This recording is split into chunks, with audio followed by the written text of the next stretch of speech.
How to edit text and font in Squarespace. Hi there, today we'll learn about how to edit your text or the fonts that you have on your Squarespace website. So first thing you need to do is open your Squarespace account and open the website that you created.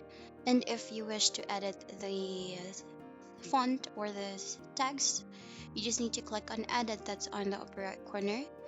When you click on it, you will be routed into this page where what you need to do is that you can just simply go to the text that you want to change.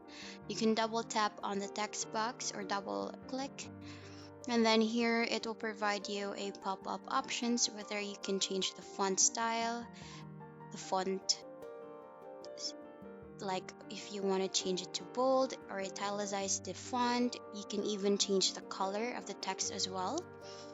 And here you can resize the text, highlight the text, and you can even link it with a website or a product from your website. So here there are a lot of options from a bullet form, and you can even paste any text that you want. So that's one way for you to change your text and fonts here. Once done, you can just click on save and exit. That's on the upper right corner of the screen.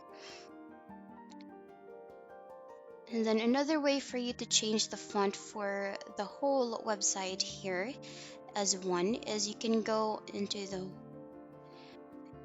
design page that's on the left side panel of the screen, and you can just click on site styles, where here you can definitely change the font, the color, and a lot more. So here you can see that there are different fonts that you can change here, and once done you can just go ahead and click and save, and it will automatically change the font. And that's the end of the video. Thanks so much for watching. Bye.